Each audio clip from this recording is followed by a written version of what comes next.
ನಮಸ್ಕಾರ ವೀಕ್ಷಕರೇ, ಶ್ರೀ ನ್ಯೂಸ್ ಕನ್ನಡಗೆ ಸ್ವಾಗತ. ನಾನು ಅಶ್ವಿನಿ. ನೀರಾವರಿ ವಂಚಿತ ಆದ್ಯಪ್ಪ ಅಂದ್ರೆ ಮುಂದಿನ ನಮ್ಮ ಮಕ್ಕಳು ಮರಿಯದಪ್ಪ ಅಂದ್ರೆ ನಮಗೆ ಶಾಪ್ ಬಿಡ್ತಾರೆ. ಅದಕ್ಕೆ ನೀರಾವರಿ ಪಡಿತಕ್ಕಂಥದ್ದು ನಮ್ಮ ಜನ್ಮಸಿದ್ಧವಾದಂಥ ಹಕ್ಕ. ಏನೇ ಬರಲಿ ನಾವು ಇಲ್ಲಿವರೆಗೆ ಮನವಿ ಮಾಡ್ಕೊತ ಬಂದಿದ್ದೇವೆ. ಆದ್ರೆ ಕಷ್ಟ ಕಡೆಯೊಳಗೆ ಒಂದು ಮಾತು ಹೇಳ್ತೀನಿ, ನಾವು ಹನಿ ರಕ್ತ ಕೊಟ್ಟಾದ್ರೂ ಸಹಿತ ನೀರು ಪಡಿತೇವೆ ಆಗಿರ್ತಕ್ಕಂಥ ನಿಮ್ಮೆಲ್ಲರಿಗೆ ನನಗೆ ಅವಕಾಶ ಮಾಡಿಕೊಟ್ಟಂಥ ಎಲ್ಲ ಭಾರತೀಯ ಕಿಸಾನ್ ಸಂಘ ಪದಾಧಿಕಾರಿಗಳಿಗೂ ಮಾಧ್ಯಮದ ಮಿತ್ರರಿಗೂ ಎಲ್ಲ ರೈತರಿಗೂ ಅಭಿನಂದನೆ ಸಲ್ಲಿಸಿ ನಾನು ಮಾತನಾಡ್ತೇನೆ. ಭಾರತ್ ಮಾತಾ ಕಿ ವಂದೇ ವಂದೇ. ನಾನು ರಾಜೇಂದ್ರ ಶಂಕರಗೌಡ ಪಾಟೀಲ್, ನೀರಾವರಿ ವಂಚಿತ ಪ್ರದೇಶವಾದಂಥ ಕನ್ನೂರು ಮಡಸನಾಳದಿಂದ ಪ್ರತಿಯಿಂದ ಮಾತನಾಡುವುದು. ಇವತ್ತು ನಾವು ಕನ್ನೂರು ಮಡಸನಾಳದವರು ಏನಪ್ಪ ಅಂದ್ರೆ ಮಹಾರಾಷ್ಟ್ರದ ಗಡಿ ಭಾಗದೊಳಗೆ ನೀರಾವರಿಯ ಯಾವುದೇ ಸೌಲಭ್ಯ ನಮಗಿಲ್ಲ. ಸಾಕಷ್ಟು ಈ ಸದ್ದ ಏನಪ್ಪ ಕುಡಿಲಿಕ್ಕೆ ನೀರಿಲ್ಲ. ಅದಕ್ಕೆ ನಮ್ಮ ಬದುಕೇನದಪ್ಪ ಅಂದ್ರೆ ಬರೇ ದನ ಕರ, ನಮ್ಮಲ್ಲಿ ಏನೋ ಫಲವತ್ತಾದ ಭೂಮಿ ಮೇಲೆ ದನ ಕರ ಕುರಿ ಮೇಲೆ ನಾವು ಇರ್ತಕ್ಕಂಥವ್ರು, ಅಂಥವ್ರಿಗೆ ಸಹಿತ ನಮ್ಮ ಕುಡಿಲಿಕ್ಕೆ ನೀರಿಲ್ಲ. ಈಗಾಗಲೇ ನಾವು ನಮ್ಮ ಕುಡಿಯುವ ನೀರಿನ ಸಲುವಾಗಿ ಹಾಗೂ ಸಮಗ್ರ ನೀರಾವರಿ ಸಲುವಾಗಿ ಎಷ್ಟೋ ಹೋರಾಟಗಳನ್ನು ಮಾಡಿದ್ದೀವಿ, ಮನವಿ ಮಾಡಿದ್ದೀವಿ. ನಮ್ಮ ಶಾಸಕರಾದಂಥ ಕಟಕದಂಡ ಸಾಹೇಬರು ಇಲೆಕ್ಷನ್ಗೆ ಬಂದಾಕ್ರೆ ನಾವು ಅವ್ರಿಗೆ ಒಂದೇ ಒಂದು ಮಾತು ಬೇಡಿದೆವು, ನಮಗೇನೂ ಬೇಡ್ರಿ, ಸಮಗ್ರ ನೀರಾವರಿ ಆಗಬೇಕು, ಸಮಗ್ರ ನೀರಾವರಿ ಮಾಡೇ ತೀರ್ಥ ಅಂತೇಳಿ ಶಾಸಕ ನಮಗೇನಪ್ಪ ಅಂದ್ರೆ ಅಭಯವನ್ನು ಕೊಟ್ಟರು. ಈಗ ಏನಾಗಿಬಿಟ್ಟದಪ್ಪ ಅಂದ್ರೆ ಈ ಸರ್ಕಾರ ಏನಪ್ಪ ಅಂದ್ರೆ ಕಿವಿ ಇಲ್ಲದ ಸರ್ಕಾರ, ಕಿವುಡ ಸರ್ಕಾರ ಆಗ್ಯದ, ಕಣ್ಣಿಲ್ಲದ ಸರ್ಕಾರ, ಕುರುಡ ಸರ್ಕಾರ ಆಗ್ಯದ. ಅದಕ್ಕೆ ನಾವು ಯಾವುದೇ ರೀತಿಯಾಗಿ ನೀರವನ್ನು ಪಡಿತಕ್ಕಂಥದ್ದು ನಮ್ಮ ಜನ್ಮ ಸಿದ್ಧವಾದಂಥ ಹಕ್ಕ. ಅದಕ್ಕೆ ಎಲ್ಲ ಪದಾಧಿಕಾರಿಗಳು, ಭಾರತೀಯ ಪದಾರ್ಥಗಳು ನಾವು ಒಗ್ಗಟ್ಟಾಗಿ ನಮ್ಮ ಬರ್ತಕ್ಕಂಥ ಸೌಲಭ್ಯಗಳನ್ನು ಪಡೆಯುವುದು ನಮ್ಮ ಹಕ್ಕದ. ಈ ರೇವಣಸಿದ್ಧ ಯಾತ್ ನೀರಾವರಿ ಏನಪ್ಪ ಅಂದ್ರೆ ಕನ್ನೂರು ಗ್ರಾಮ ಪಂಚಾಯತಿ ಏರಿಯಾದೊಳಗೆ ಹಾಗೆ ಹೋಗ್ತದೆ. ಅದಕ್ಕೆ ಅಲ್ಲಿ ಏನಪ್ಪ ಅಂತಂದ್ರೆ ಚೇಂಬರ್ ಬಿಡ್ರಿ ಅಂತೇಳಿ ನಾವು ಸಾಕಷ್ಟು ಮನವಿ ಮಾಡಿದ್ದೇವೆ. ಅದಕ್ಕೆ ಯಾರು ಸ್ಪಂದನ ಮಾಡ್ತಿರಲಿಲ್ಲ. ಇವತ್ತ ರೇವಣಸಿದ್ಧ ಯಾತ್ ನೀರಾವರಿ ನಮ್ಮ ನಮಗೆ ನೀರು ಬರದೇ ಇದ್ರೆ ಜಾಕ್ವೇಲ್ ಅಥವಾ ಚೇಂಬರ್ ಬಿಡ್ಲಿಕ್ಕಂದ್ರೆ ನಾವೇನಪ್ಪ ಅಂದ್ರೆ ನಮ್ಮ ಭೂಮಿಯೊಳಗೆ ಹಾಯ್ಲಿಕ್ಕೆ ಬಿಡುದಿಲ್ಲ ಕೇಳಿಸುತ್ತದೆ. ಅದಕ್ಕೆ ಮಲತಾಯಿ ಧೋರಣೆಯನ್ನು ಇಟ್ಕೊಂಡು ಇವತ್ತು ಇಂಡಿಗೆ ಹೋಯ್ತು. ಅದರಲ್ಲಿನೇ ನಾವು ಕೆನಲ್ ಇವತ್ತು ನಾವು ತಗೊಂಡ್ರೆ 28,000 ಹೆಕ್ಟರ್ ಪ್ರದೇಶವನ್ನ ನಮ್ಗೆ ಕೊಡ್ಲಿಕ್ಕೆ ಏನಾಗ್ತದೆ ರೀ? ರೇವಣಸಿದ್ದೇಶ್ವರ ಏತ ನೀರಾವರಿ ಪ್ರದೇಶವನ್ನ ವಂಚಿತವಾದಂಥ ಪ್ರದೇಶಗಳಿಗೆ ಕೊಡ್ರಿ. ನಾವು ಕೇಳುವಂಥದ್ದು ವ್ಯವಸ್ಥಿತವಾಗಿ ಕೇಳಬತ್ತೀವಿ. ಯಾಕಂದ್ರೆ ಸಾಕಷ್ಟು ರೈತರಿಗೆ ಕೊಡ್ಲಿಕ್ಕೆ ನೀರಿಲ್ಲ ಸರ್. ಅಲ್ಲಿ ಯಾವ ಜಮೀನುಗಳಿಗೆ ನೀರಿಲ್ಲ ಅಥವಾ ಇರ್ತಕ್ಕಂಥ ರೈತರಿಗೆ ದನ ಕರುಗಳಿಗೆ ನೀರಿಲ್ಲ. ಅಂತ ವ್ಯವಸ್ಥೆಯೊಳಗ ರೈತರು ಇವತ್ತು ಬದುಕಂತಾರ. ಅಂತ ರೈತರದು ಒಮ್ಮೆ ತಲೆ ಕೆಟ್ಟಿತ್ತಂದ್ರ ಎಲ್ಲ ಆಫೀಸ್ಗಳು ಬಂದಾತವ, ರೋಡ್ ಹೆದ್ದಾರಿಗಳು ಬಂದಾತವ. ಅಂತ ಒಂದು ವ್ಯವಸ್ಥೆಗೆ ದಯವಿಟ್ಟು ಈ ಒಂದು ಜಿಲ್ಲಾಡಳಿತ ಬರಬಾರ್ದು ಅಂತ ನನ್ನ ಅಪೇಕ್ಷೆ ಐತಿ. ಆ ರೈತರಿಗೆ ನೀವು ಆದಷ್ಟು ಹೆಲ್ಪ್ ಮಾಡ್ರಿ. ಬರ್ತಕ್ಕಂಥ ನಿರ್ಮಾಣಗಳಲ್ಲಿ ರೈತರೇ ನಿಮ್ಗೆ ಕೊಡ್ತಾರ. ಇವತ್ತು ನೀವು ಅವ್ರಿಗೆ 2 ರೀತಿಯಲ್ಲಿ ಟ್ಯಾಕ್ಸ್ ಹಾಕ್ತಾ ಇದ್ದೀರಿ. ನಮ್ಮಲ್ಲಿ ಹಸಿ ಮಾಲ್ ಒಯ್ತಾರ್ರಿ, ಅದು ಒಯ್ದು 3,000 ರೂಪಾಯಿ ಹಿಡಿದು ಅವ್ರು 8,000 ರೂಪಾಯಿ ಮಾರ್ತಿರ್ತಾರೆ. ಅದ್ರ ಪುಸ್ತಕ ಸಹಿತ ಮಾರ್ತಾರ. ನಾವು ರೈತರು ಹುಚ್ಚರು. ಒಂದು ವೇಳೆ ಈ ರೈತ ಸಂಘಟನೆಯನ್ನ ದೊಡ್ಡ ಪ್ರಮಾಣದಲ್ಲಿ ಬೆಳೀತು ಅಂದ್ರ ಈ ಆಡಳಿತ ಪಕ್ಷಗಳೆಲ್ಲ ನಿಂತು ಬಿಡ್ತಾವ. ಇವರು ಕುರ್ಚಿ ಕಾಲಾಗಿ ಬಡದಾಡ್ತಾ ಇದ್ದಾರೆ. ಯಾಕಂದ್ರೆ ಅವ್ರ ಅನುಕೂಲ ಬಂದಾಗ ಅವ್ರು ಬಡದಾಡ್ತಾ ಇದ್ದಾರೆ. ನಾವು ನಮ್ಮ ಅನುಕೂಲ ಬಂದಾಗ ನಾವು ಅವ್ರಿಗೆ ಬೇಡಗತ್ತಿದೆ, ಅವ್ರು ನಮ್ಗೆ ತಳಗ ಬಗ್ಗಿಸಿ ಕಾರ್ ಇಡ್ಲಕತ್ತಾರ. ಇದು ನಮ್ಮ ಸಂಘಟನೆ ಇಲ್ಲ. ನಮ್ಮ 100 ಎಕರೆ ಜಮೀನು ಎಲ್ಲ ಪ್ರತಿಯೊಬ್ಬ ರೈತರು ಒಂದು 100 ಎಕರೆ ಜಮೀನು ಇದ್ರಾಗ ಯಾರಾದ್ರೂ ಬಹಳ 4 ಜನರು 50 ಎಕರೆ 20 ಎಕರೆ ಇರ್ಬೋದು. ಎಲ್ಲರೂ ದೊಡ್ಡ ರೈತರು ಅದಾರ. ಬಟ್ ಅವರು ಸರ್ಕಾರಕ್ಕೆ ದುಡ್ಡು ಕೊಡೋದು ತಾಕತ್ತದ, ನೀರು ಕೊಟ್ರ ಅದೇ ಮೂಲ ಅವಶ್ಯಕತೆ ಅದ. ದಯವಿಟ್ಟು ಒಂದು ವಂಚಿತ ಪ್ರದೇಶಗಳಾಗಿರ್ತಕ್ಕಂಥ ಬಿಜಾಪುರ ಜಿಲ್ಲೆ ಚಡಚಣ, ಬಬಲೇಶ್ವರ ಒಂದು ಈ 3 ತಾಲೂಕುಗಳಲ್ಲಿ ಏನಂದ್ರೆ ಸಾಕಷ್ಟು ಹಳ್ಳಿಗಳು ಬಹಳ ಹಿಂದುಳಿದವು. ಮತ್ತು ಆಲ್ರೆಡಿ ಈಗ ಇರ್ತಕ್ಕಂಥ MP ಪಾಟೀಲ್ ಸಾಹೇಬ್ರಿಗೂ ಕೂಡ ಅವರಿಗೂ ನಾವು ಮನವಿ ಕೊಟ್ಟಿದ್ದೆವು. ಅವರು ಕೂಡ ಅದಕ್ಕೆ ಆಕ್ಷೇಪ ಕೊಟ್ಟರೆ ಮುಂದೆ ನಮ್ಮದೇ ಆದಂಥ ನಾಲ್ಕಾಳು ಮತಕ್ಷೇತ್ರ ಸಾಹೇಬರು ಕಡಗದೊಂದು ಸಾಹೇಬ್ರಿಗೂ ಕೊಟ್ಟಿದ್ದೀವಿ. ಆದಷ್ಟು ದಯವಿಟ್ಟು ಇದನ್ನು ಪೂರ್ಣಗೊಳಿಸಬೇಕು ಅಂಥೇಳಿ ನಾನು ಕೇಳ್ತೀನಿ. ಅದಕ್ಕೆ ಕೊಟ್ಟಿರ್ತಕ್ಕಂಥ ಟೆಂಡರಿಸ್ಟ್ಗಳಿಗೆ, ಆ DPR ಟೆಂಡರಿಸ್ಟ್ಗಳಿಗೆ ಅವ್ರಿಗೆ ಕೊಟ್ಟರೆ ಅಂದ್ರೆ ಅದು ಅವರು ಸಾಮಾನ್ಯವಾಗಿ ಮಾಡ್ತಾರೆ. ಆದರೆ ಇದೇ ರೀತಿ ರೈತನೇ ಒಂದು ಸ್ವಲ್ಪ ಎಚ್ಚೆತ್ತು ಮತ್ತಷ್ಟು ಸ್ವಲ್ಪ ಜರ ಇದು ಅಂದ್ರೆ ಅವ್ರು ರೋಡಿಗಳಿದ್ರೆ ಅದು ಸರಿ ಆಗೋದಿಲ್ಲ. ಅಷ್ಟೇನು ಹಗುರವಾಗಿ ರೈತರು ತಿಳ್ಕೊಬೇಡ್ರಿ ಅಂತೇಳಿ ದಯವಿಟ್ಟು ನಾನು ಮಾತಾಡ್ಲಿಕ್ಕೆ ಕೊಟ್ಟಿದ್ದಕ್ಕೆ ಧನ್ಯವಾದಗಳನ್ನು ಹೇಳ್ತೀನಿ. ಹಿರಿಯ ರೈತ ಬಾಂಧವರೇ, ಯುವ ರೈತ ಬಾಂಧವರೇ, ರೈತ ಮಹಿಳೆಯರೇ, ಎಲ್ಲರೂ ಏನಪ್ಪ ಅಂತಂದ್ರೆ ಜಿಲ್ಲೆಯಲ್ಲಿ ಸದಾ ಕೇವಲ ರಾಜಕಾರಣಿಗಳ ಹಿಂದೆ ಓಟ್ ಹಾಕಲಿಕ್ಕೆ ರೈತರು ಅದಾರ ಅಂತೇಳಿ ತಿಳ್ಕೊಂಡಿದ್ರು. ಈ ನಡೀತಿರ್ತಕ್ಕಂಥ ಬಹುಶಃ ಇದು 4ನೇ ಹೋರಾಟ.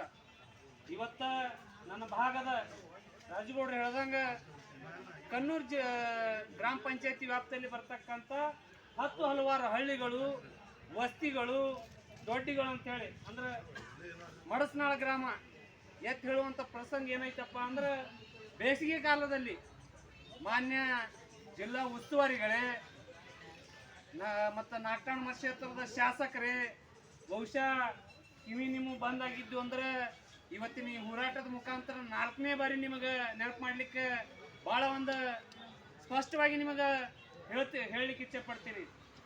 ಬೇಸಿಗೆ ಕಾಲದಲ್ಲಿ 1,000 ಏನ್ರಿ 1,000 ಫೂಟ್ ಹೊಡೆದ್ರೂ 1 ಇಂಚ್ ನೀರು ಬೀಳಂಗಿಲ್ಲ ನಮ್ಮ ಲೆಕ್ಕ. ಇದು ತಮ್ಮೆಲ್ಲರ ಗಮನದಲ್ಲಿ ಅದ, ಶಾಸಕರಾಗಲಿ ಉಸ್ತುವಾರಿ ಮಂತ್ರಿಗಳಾಗಲಿ. ಇಷ್ಟು ನಾವು ಹೋರಾಟ ಮಾಡ್ಲಿಕ್ಕತ್ತೀವಿ. ನೀವು ಬಹುಶಃ ನೀವು ಎಲ್ಲಿವರೆಗೆ ನಮಗೆ ಆ ರೇವಣ ಸಿದ್ದೇಶ್ವರ ಏತ ನೀರಾವರಿ ಇಂಡಿ ರೈತರು ನಮ್ಮ ರೈತರಲ್ಲ ಅನ್ನತಿಲ್ಲ, ಅವರು ನಮ್ಮ ರೈತರ. ಆದ್ರೆ ಅದೇ ರೈತರಿಗೆ ಪದೇ ಪದೇ ನೀವು ನೀರು ಕೊಡತ್ತೀರಿ, ನಮಗೇನು ಇಲ್ಲ. ಅದ್ರೊಳಗೆ ನಮಗೆ ಇನ್ನೇಗ ರಾಜಗೌಡ್ರು ಹೇಳ್ದಂಗೆ ಕುಡಿಲಿಕ್ಕೆ ನೀರು ಎದಕ್ರಿ ಕುಡಿಲಿಕ್ಕೆ ನೀರು ಕೊಡು ಅಂತೇಳಿ ಕೇಳಿದ್ರು ಇಲ್ಲಿವರೆಗೆ ಅಂದ್ರೆ ಬಹುಶಃ ಬೇರೆ ಬೇರೆ ತಾಲೂಕೊಳಗೆ 10, 20 ಕೆರೆ ಆದರೂ ನಮಗೆ ಮೂಗಿಗೆ ತುಪ್ಪ ಒರೆಸುವಂಥವು 2 ಕೆರೆ ಆಗ್ಯಾವ. ಒಂದು ಮಡಸನಾಳ ಗ್ರಾಮದಾಗ, ಇನ್ನೊಂದು ಕನ್ನೂರು ಗ್ರಾಮದಲ್ಲಿ.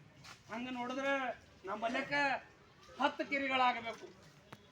ಸರ್ಕಾರಿಗಳ ಜಾಗ ಇಲ್ಲ ಅಂತೇಳಿ ಯಾಕಂತಂದ್ರೆ ಯಾವುದೇ ರೈತರು ಇರುವೆ ಇನ್ನೇಗೆ ಏನಪ್ಪ ಅಂದ್ರೆ ನಮ್ಮ ಭೂಮಿಗಳು ಏನಪ್ಪ ಅಂತಂದ್ರೆ ಫಲವತ್ತಾದ ಭೂಮಿಗಳಲ್ಲ, ಅಂತ ಭೂಮಿಗಳು ಇಲ್ಲ. ಅಂತ ಸರ್ಕಾರಿ ಜಾಗಗಳು ಕೊಡಂಥದ್ದು ಇರೋದನ್ನ 2 ಎಕರೆ ಅದಾವ ನಮ್ಮ ಬಲ್ಯಕ್ಕೆ ರೈತರು. ಬಹುಶಃ ಇಂಡಿಯಲ್ಲಿ ಇರ್ಬೋದು ಶ್ರೀಮಂತ ರೈತರು, ನಮ್ಮ ಭಾಳ ಒಂದು 4-5 ರೈತರಿಗೆ ಒಂದು 20 ಎಕರೆ ಇರ್ಬೋದು, 2 ಎಕರೆ ಅದಾವ.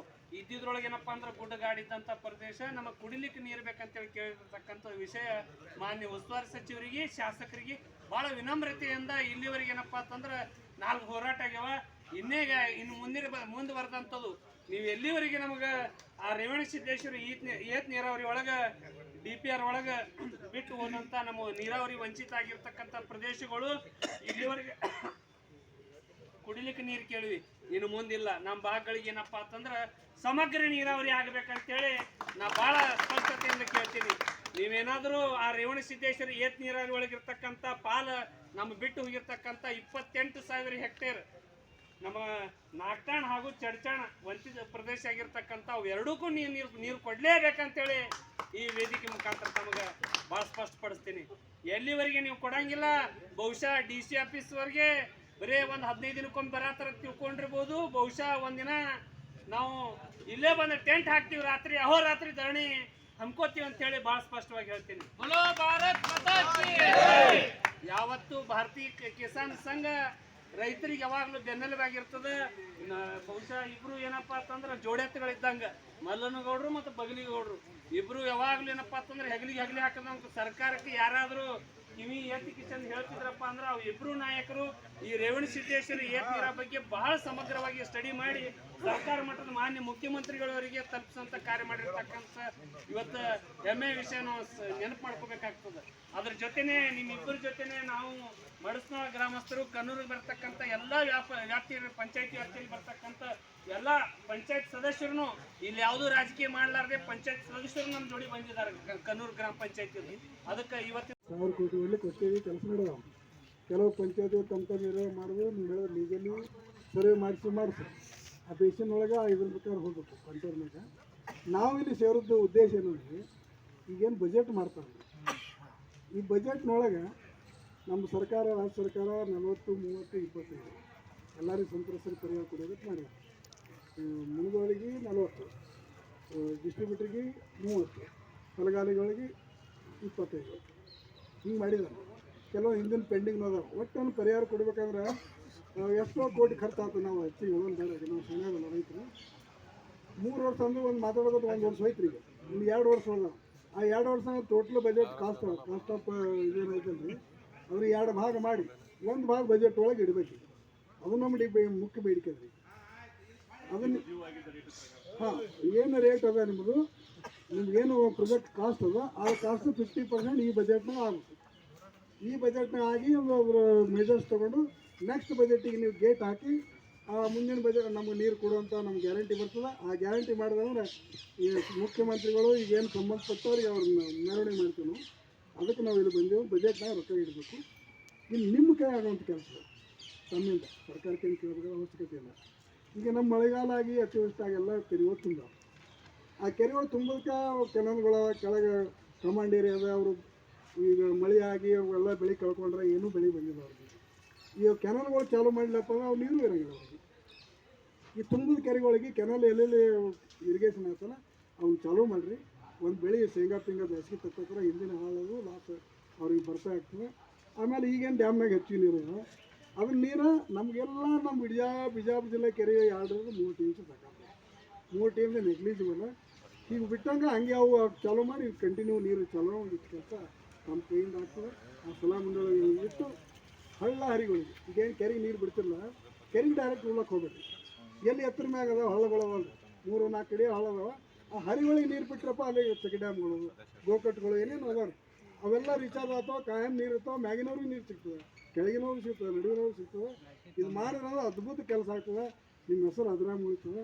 ಇದೊಂದು ಸಿಸ್ಟಮ್ ನೀವು ನಿಮ್ಮ ಕೈಲಿ ಸಾಧ್ಯ ಆದರೆ ಮಾಡಬೇಕು ಅಂತ ನಾವು ನಿಮ್ಮಲ್ಲಿ ಎಲ್ಲರ ಜನರ ಪರವಾಗಿ ಹೋಗ್ತೇವೆ. ಮತ್ತಷ್ಟು ಸುದ್ದಿಗಾಗಿ ನೋಡ್ತಾ ಇರಿ ಶ್ರೀ ನ್ಯೂಸ್ ಕನ್ನಡ.